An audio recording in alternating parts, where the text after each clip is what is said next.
Oh, help, I've lost my notes. Sorry.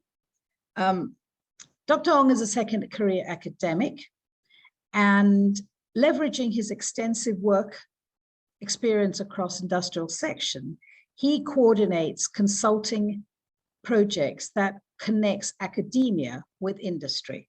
He is currently attached with a public listed company. He is the president of the Philatelic Society of Sarawak, and his interest is in Sarawak fiscal philately. Dr. Ong, the floor is all yours. Thank you very much. All right. So Anita, so I will start share screen first. All right.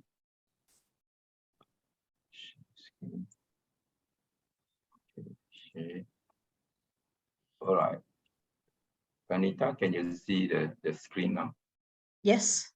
All right. So good afternoon, everyone. My name is Dr. Ong. I'm the president of Philatelic Society Kuching, Sarawak. Philatelics, for those uninitiated, mean stamp collecting.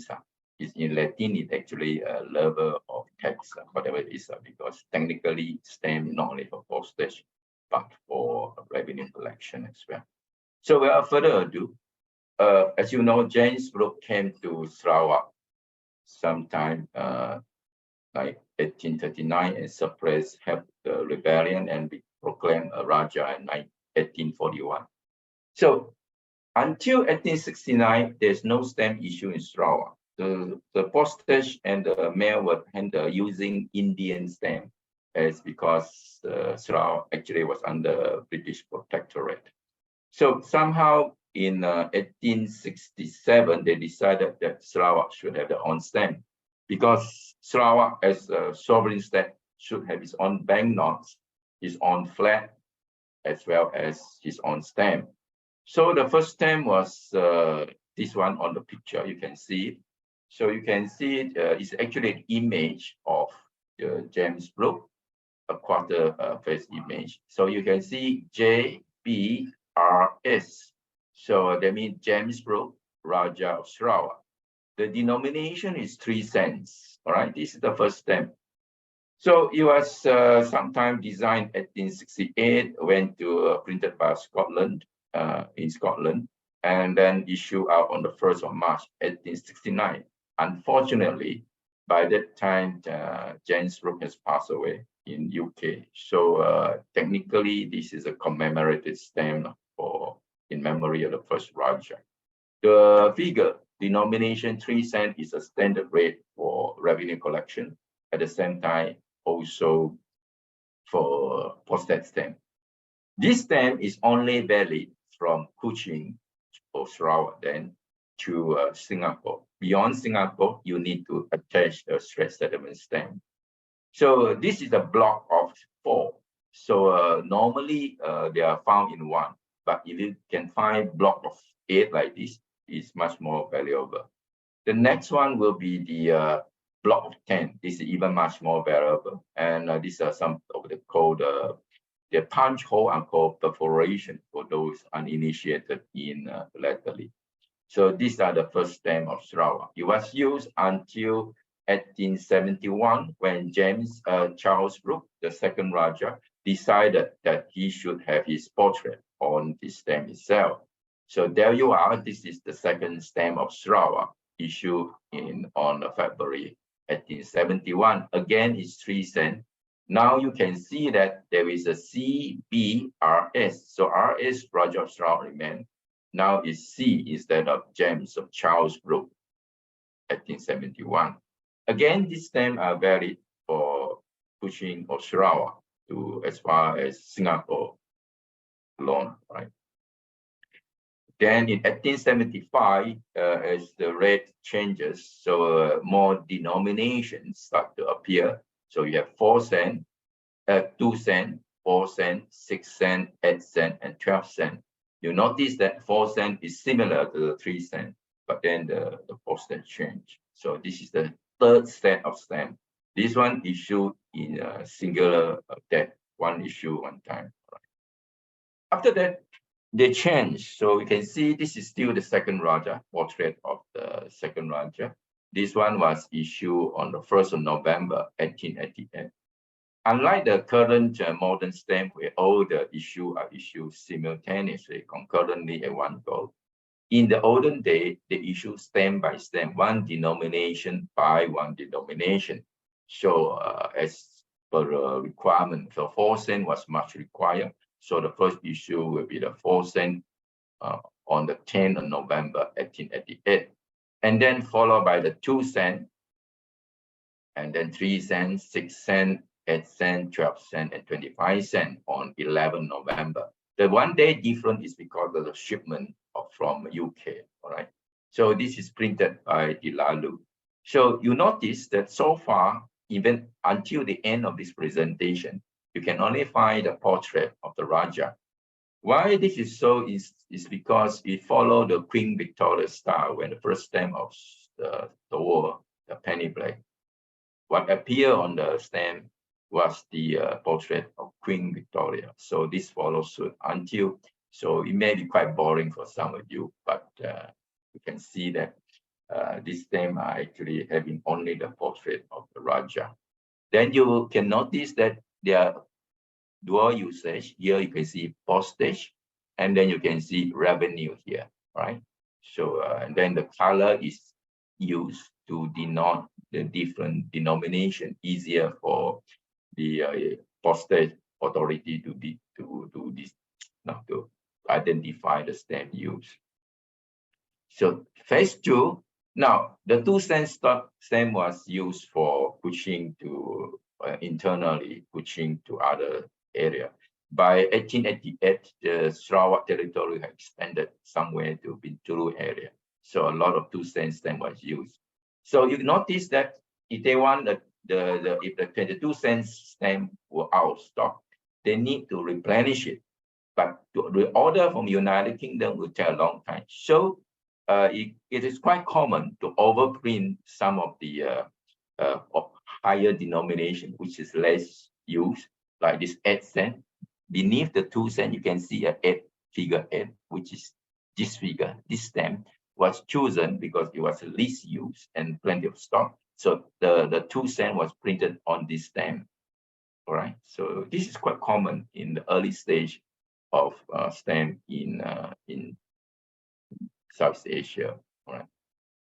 In phase 3, again, they need a 5 cents. So it was reduced, registration fee was reduced from 6 cents to 5 cents. So until the arrival of 5 cents, they again choose another higher denomination. Here, they chose the 12 cents, this one, and overprinted with a 5 cents. So even the overprinted, the stamp itself was done in 3 stages, with thin C, thin 5 with C, and stop. Thick 5 with heavy C and stop, and thick 5 heavy C and no stop.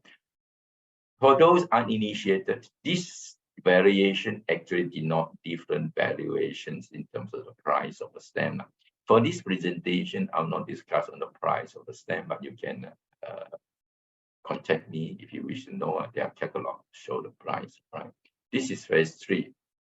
Then on the 12th of July, the 5 cent and 10 cent were issued. So the 5 cent actually was issued singularly. All right. Then in phase 4, again, 1 cent is much sought after, as because lower denomination, more usage is required. Again, they go and they have oversupply of 3 cents, so they print 1 cent over 3 cents. And then there are 2 types of printing. A second provision, February 1892. This is 1 cent on 3 cents with no stock. Compare this one. You can see there's a capital letter 1, capital letter C. But here, the second print is all lower cast. These are important for stamp collectors to differentiate the higher cast and lower cast in terms of overprint. And then again, they need one more 1 cent stamp. So what would they do? They get the 3 cent, the second stamp, 1871, and overprint it now with 1 cent, and then they cross it. Right. Then they need then the 1 cent stamp arrived, so it will issue out on the 6th of June, finally, 1892. Okay. Then All the while, the stamp were printed by Dilalu, one of the stamp printer. However, Sarawak banknote was printed by Perkins Beacon. Somehow there's an error, so the clerk, the assistant treasurer, sent the order for stamp to the banknote printer, Perkins Beacon, resulted in the only issue by Perkins Beacon. So it is still the portrait of Charles Brooke, despite the difference, but this is called the Perkins Beacon issue of 1895. And in the West paper, you can see that they have pens overprint on these are the West paper, the imperforated proof. So actually, these are just a trial run for some South African issue. So Sarawak never consider using pens as the currency. And then in phase 5, then as the business economic grow, you need higher denomination, and then particularly for revenue. So 50 cents, $1, 16 cents, and 32 cents were issued, right? Also, they have issued another $2, $5, and $10 in 1897. So these are mainly for revenue use only. We will not touch on revenue stamp in this presentation. Then you can see a lot of overprinted. So in 1899, they're again short of 2 cents. So what they do again is to take the 12 cent, which was issued in 1875, which is underutilized because nobody sent 12 cents is a lot of money. So nobody actually sent heavy packages in during that time. So there are plenty of stock available, and they're overprinting with 2 cents. And also they need the 4 cents. So again, they took the 8 cents and overprinted with 4 cents. Then again, they're short of 2 cents. After they print this 2 cents, still not enough. So they took the 1871 issue, the 3 cents, and then overprinted 2 cents. Okay. Until the arrival of the 2 cents then. Again, 19 November, there are proper recording on when it was issued. The 6 cents was used to replace to supplement the 4 cents. Okay. So if you go back here, 4 cents was using 8 cents. Now it's using 6 cents. Okay. The 2 cents first use 12 cents and then use the 3 cents. Okay. Then finally, in 1899, there's a drastic change. You notice that this stamp issue in 1899 have postage and postage, whereas the previous one, you can see postage and revenue. So for those who are not unfamiliar with Sarawak stamp, previously this stamp is used dual use, postage and revenue. But subsequent to 1899, now you can see the stamp are purely used for postage. So it's postage and postage. So again, the issue in stages. The first 2 stamps are the 4 cents and the 10 cents. And then followed by the 8 cent denomination, December 1899. So it illustrates what I mentioned before, that the stamps are not issued in one go, but issued according to stages, phases. And then the phase 3, 2 cents, 12 cents, 16 cents, 25 cents. It looks similar, except you can see that the word postage and postage replacing postage and revenue. So the color are very specific. Okay. And then the higher values start to appear, right? Sometimes they have different pale green. This is pale green. This is green, right? So this color change denote different printing printing process, different type of printing. And in phase 4, 20 cents start to appear, was issued in April, right? And then they go back to 1 cent, and then the different color shade denote the different printing stages. All these are printed by Dilalu.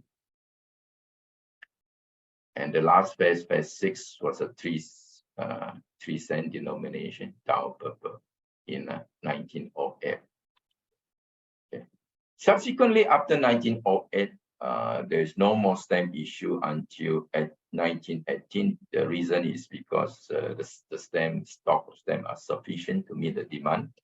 And then what happened in 1917, the second Raja passed away. So the third Raja, Charles Viner Group, took over. And it took some time for them to issue in when he became the Raja, 24th of May, 1917. So it took 1 year for the new portrait of the third Raja, Charles Viner Group. This is a Charles Viner Group. Now, it has a different design, following the contemporary design of the stamp with the straight settlement. By then, you know that the war has entered First World War. So at 1918 is the end of the First World War. So so economy start to flourish. There are rubber plantations, Gambia trade, and things like that. So most of them are issued. So this is one complete set issue at one go to $1. So then this stamp is actually only used for postage and not for revenue. Then in 1921, 3 new values were added: the 30 cent, 5 cent, and the 6 cents. So you need to know in more detail why this denomination were chosen at that time. Okay. And then 1922, they joined the UPU. By this time, Sarawak stamp by itself can be used for postage throughout the world. So, but they joined the UPU, Union of Universal Postal Union. So they had to follow the color coding. So they changed the color, right? So you can see 2 cent is purple. Previously 2 cent is green, right? And then so 3 cent is bright green. Previously 3 cent is brown purple. So the green and the 2 cent and 3 cent, the color were reversed. Right.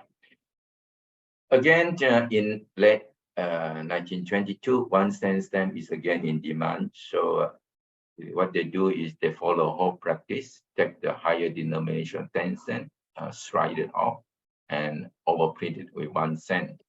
And also they need a 2 cent stamp, so they took the 12 cent, overprint it. So there are different cancellation, as I can show you in the subsequent slide. This had different valuation attached depending on the spacing of the bar. You notice this one is a very interesting, it's a misprint. Cent is misspelled as CNET, called the CNET error. Quite famous, very expensive stamp, right? And then because they are collectors for Sarawak stamps, so the dealer requests them, they cannot get hold of the original issue. You are sent out to Sarawak. None have left in London. So the London dealer requests for similar overprint. So they overprint it again, check the ones 10 cent and 12 cent. However, there's some changes. The bar are slightly narrower. So these are called the 1¾ mm apart. So you need to measure the spacing between these 2 parallel bars, compare with this one. Obviously, unless you put them together, you cannot differentiate the difference. Right? But and then there's a wider W and a narrow W. So for stamp collectors, they are very particular on the size and spacing of the bar on the overprint. And then in 1922, comply with the revised regulation of UPU, Universal Postal Union. It again changed the color scheme. I'm sorry, the picture a bit untidy, but this is from my home page, all right, from my online album page. And then in 1929, 5 cent was released based on the watermark. So whether there's watermark or not, also had to comply with the regulations.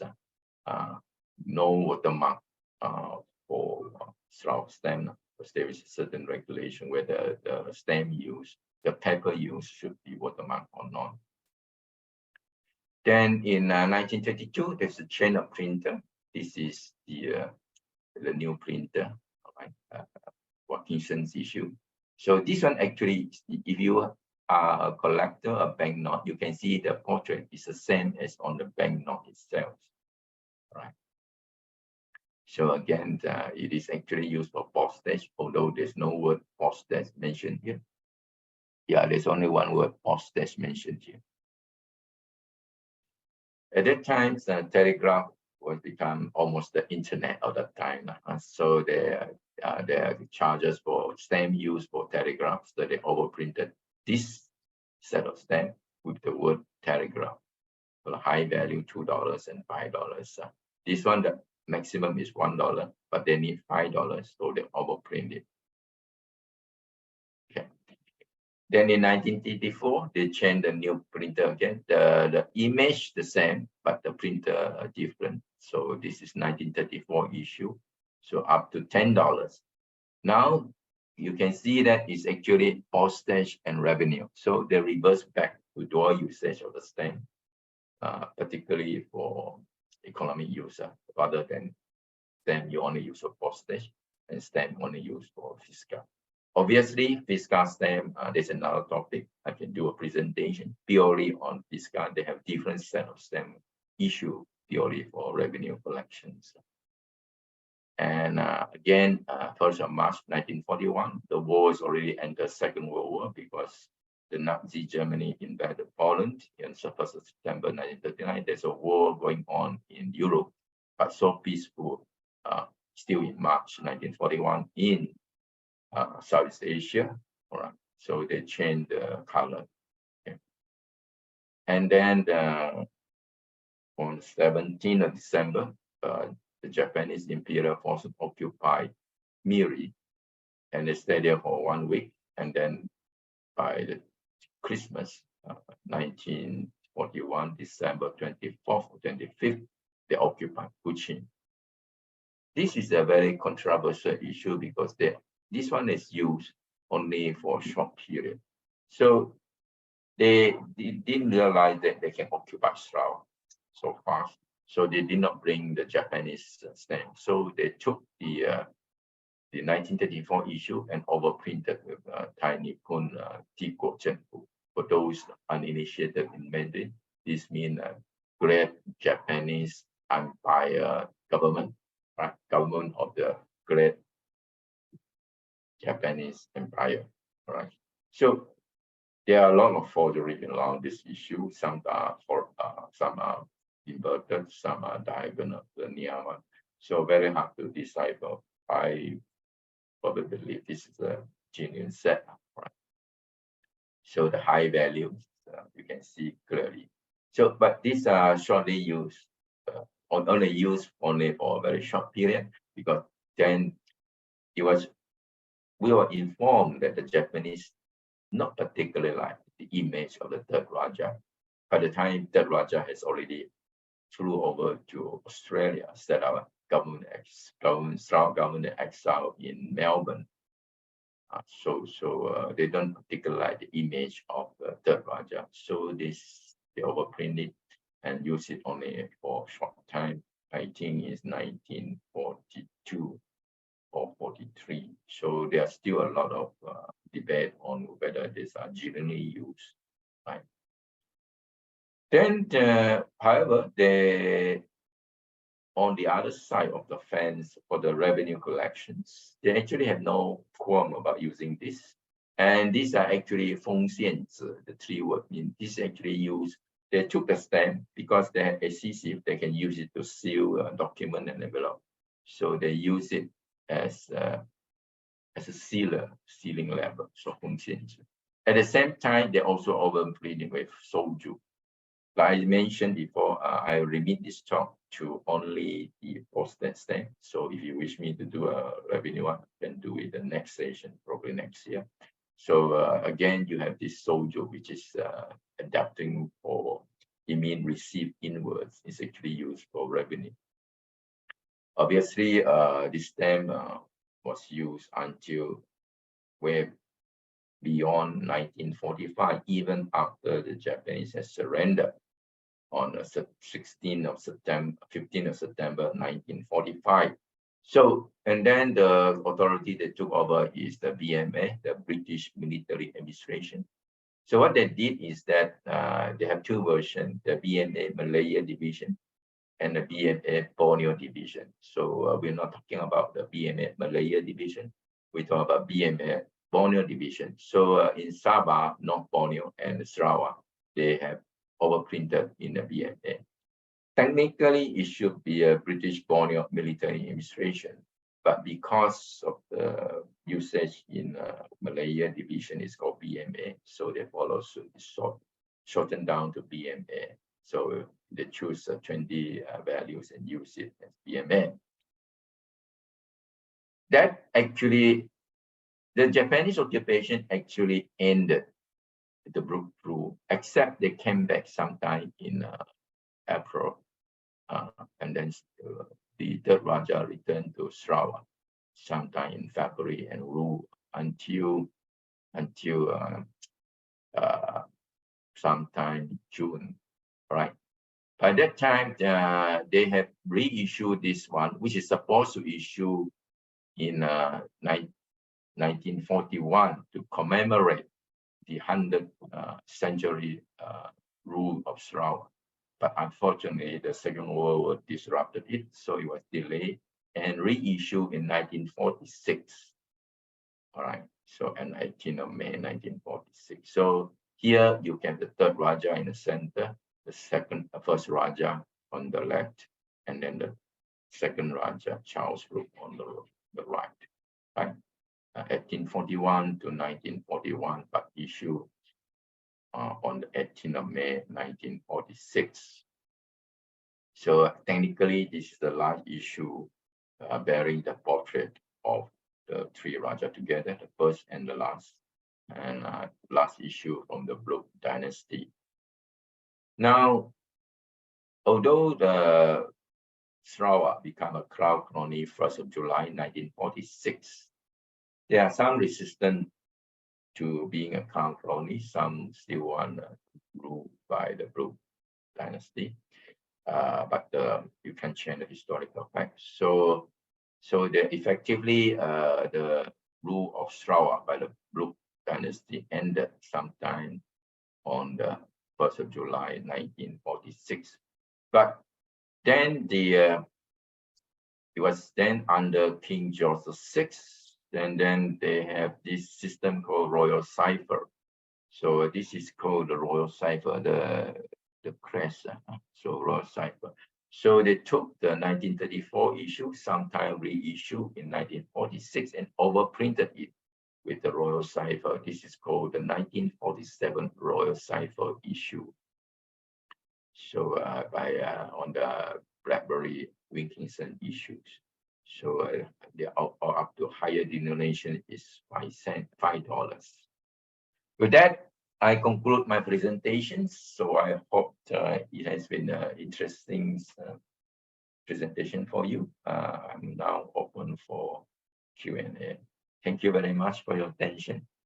All right, over to you, Anita. Hello. I'm muted still. Okay.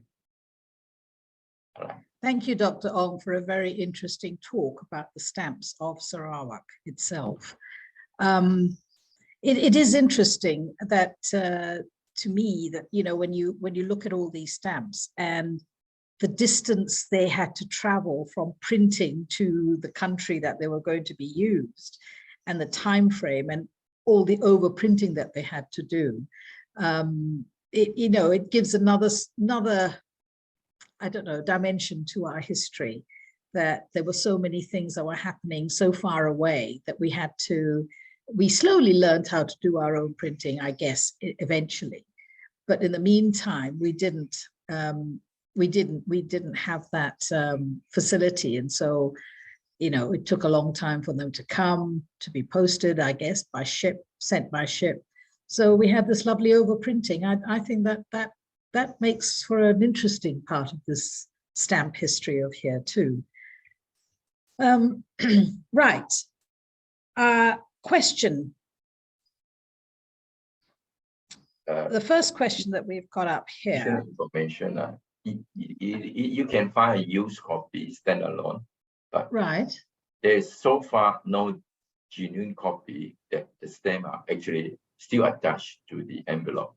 So very hard to find, even for, this is called the first stamp of Sarawak. So you can find loose single piece used, still valuable. But in this presentation, we don't touch on price because there is auctions and stamp dealers. So these stamps that you're talking about, you can find the single ones. They are actually just they are not being used. They were used, but they were used. Did they have a chop on them? Sometimes we need. You see, in stamp collection, we really prefer the stamp still attached to the cover. Okay. Right? Yeah, so that we know that it's actually been posted, they are postmarked, and in the olden day or even currently, if you post a letter, first you got the point of this page where you have the chop, the CDS, the circular dead stamp. And then if you reach Singapore Post Office will apply another chop. And then you go to London. London, when upon arrival, will give a chop. So, and then if you go to Bristol itself will give another chop. So you have 4 chop. So it shows the recipient that where the stamp originated from, what the letter originated from Sarawak, and from which town, Kuching, and they went through Singapore, went through London, and before arriving at Bristol. So that is the system of recording, and sometimes it took about 2 or 3 months for a stamp, for a cover and a letter issue dispatch from Kuching to arrive in Bristol. Of course, with the advent of air traveling, first aeroplane was invented 1903. Airmail started coming in from 1920 something. So the time interval is shortened. Yeah, I hope that clarified the issues. But they are very expensive with a stamp attached to the envelope. Right. There is one question here, which was, if someone wanted to start collecting Brooke era stamps, this is actually from Camellia, how do we go about doing that? Where would you find them? And although we won't discuss this, and what's their market value? So I think the first 2 bits of the question is, how do they start collecting Brooke eras and where can they find them? Okay. To answer that, obviously they are stamp dealer. The world's largest and most famous is Stanley Gibbon, but they are the most, usually the most expensive one. You can get a whole set, but in very good condition. You can get it from stamp dealer, Stanley Gibbon. Alternatively, you can get from local dealer in Malaysia, all right, and also Singapore for the Sarawak stamp. The second source of this is from auction, but then it's going to be very expensive. The third option is you join a philatelic society, and then you get the members. Obviously, if you want to collect Sarawak stamp, you join our society, Philatelic Society of Kuching Sarawak, or the Philatelic and Numismatic Society of Sarawak, based in Cebu, or the Persatuan Stamp Malaysia. But Persatuan Stamp Malaysia basically cater for the West Malaysian Malaya stamp. All right. So if you really want to collect Sarawak stamp, by all means contact us as a Philatelic Society. We were established since 1993. Next year will be our 30th anniversary, and I'm the president since 2000. A long time, long-serving president. So yeah. Obviously, we have a website and Facebook. You can contact us, and then you can write to me or my secretary, and we have a committee. We try to get a permanent venue, but you can approach us on the web, and we will give you information. We meet with another society is the Sarawak Special Society. In fact, every Sunday we have a Zoom discussion with the SSS, called Sarawak Special Society. It is at 9 o'clock, 9 a.m. in UK and 5 o'clock. So if you join us, you can also join in the discussion and dialogue through Zoom with the UK society. They specialize in collecting Sarawak, Brunei, Sabah, Labuan. Yeah, That's about it, 4 territories. So I hope that answer your question. Perhaps you approach, we don't have to just type in PSR, Philatelic Society Kuching Sarawak. You can get our Facebook and our contact. Right. Good. In So terms of anybody value, who wants- of course, you can refer to the catalog stuff. Yeah. Perhaps you can, one day, you could talk to the Borneo Cultures Museum and see whether they might have space for a stamp exhibition, a small stamp exhibition, or even a temporary exhibition for a while. That would be very interesting for a lot of people. Yeah, in fact, we work very closely with the Sarawak Cultural Museum. Yeah. In fact, I have personally published an article called A Glimpse of the Civilian Life Under the Japanese Occupation. It was published on the December last year, December 2021. The front page, the front cover. So you just Google Sarawak Museum Journal, December 2021 issue. You can see this stamp depicted on the cover itself, not the let me see. Yeah,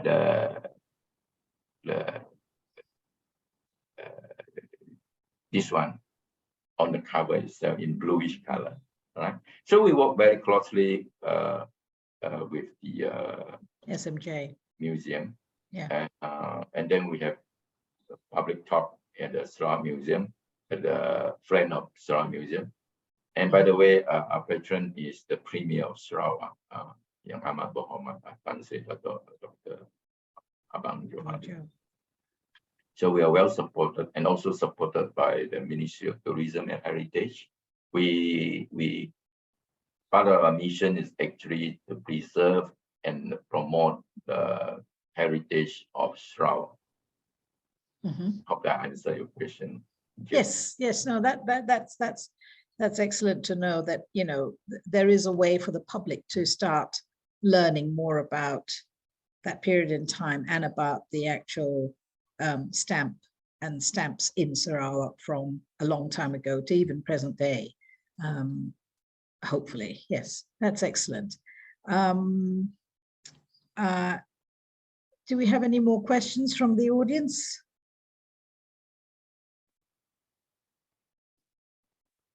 Well, if that's the case, Dr. Ong, would you like to give a little closing statement? And so we'd like to thank you very much, Anita, and also Camelia, and also our friend Heng Fong and Desmond from my society. We'd like to extend our appreciation to Maria Chins for including us in the Heart of the Light Festival. Much appreciated and valued. We look forward, as I mentioned before, to a future collaboration and cooperation in promoting Sarawak culture. There's another aspect beyond postage, that is the revenue side.